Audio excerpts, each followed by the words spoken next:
السلام عليكم متابعيني، شلونكم؟ ان شاء الله كلكم تكونون بخير.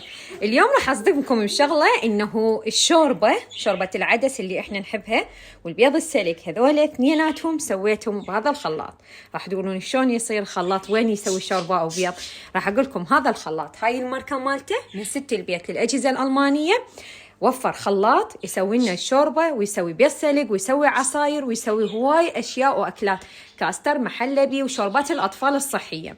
الحلو بهذا الخلاط انه هو البلاستيك مالته من النوع اللي يكون صديق للانسان، يعني ما راح ياثر عليه الاكل اذا كان حار بيه، فلهذا مصنوع من هاي النوعيه الراقيه وغير قابل للكسر. واضافه اجت بيه اشياء كلش حلوه اللي هو مال العصير. هذا عصير البرتقال بدون بثل، سويته بهاي الاداه، نخليها بداخل الخلاط مالتنا ينفتح القط. خلي افتح لكم اياه دقيقه.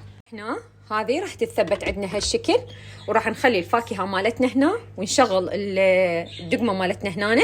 راح يبدي ينعصر البرتقال او الطماطه تريدونها للمرقه او اي نوع من تعصرونه بدون البثل مالته، راح يصفى لكم بهاي الطريقه.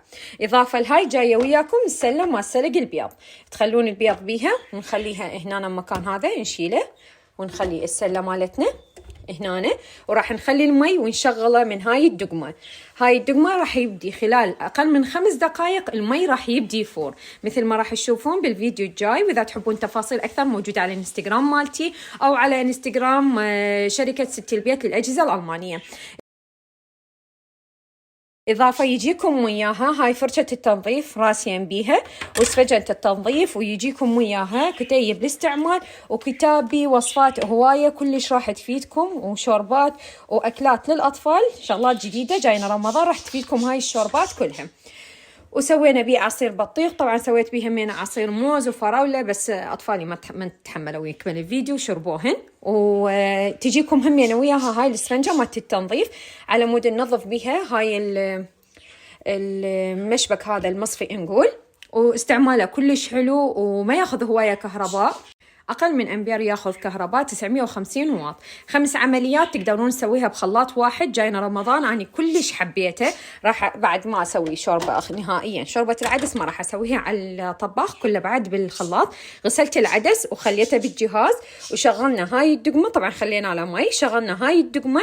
بدأ العدس ينسلق، ورا ما ينسلق هو من كيفه راح يبدي يخلط لياه، ويعني يفصل من كيفه الخلاط ويبدي يفور مثل التقليب مستمر للشوربة حتى ما تتلكلك وتصير بيها هيش قطع مثلا أو تجمد، فيبدي يفور ويفر شوية، يفورها ويتفر، فيعني راح تستوي عندكم الشوربة وتطلع كريمية كلش طيبة صراحة، كلش عجبتني. وبالنسبة لبيض السلق أقل من 5 دقائق بدأ المي يفور وتبدأ يستوي. إذا تحبون أنتو درجة الاستواء مالته تكون كاملة خلوا بعد 5 دقائق. إذا تريدونه هيجي أو مثل الشرب قللوا الوقت، يعني مثلا ورا ما يبدأ المي يفور فالدقيقة كلش كافي. وأنواع العصاير تقدرون تسوون بها اللي مصفى بدون يعني بالبثل مالته، أو تريدون تصفونه من البثل مالته. خلاط الحلو تقدرون تحصلون من ست البيت للأجهزة الألمانية. راح أخلي لكم كل العناوين مالتهم وقناتهم على اليوتيوب والانستغرام والفيس موجودة بصندوق الوصف.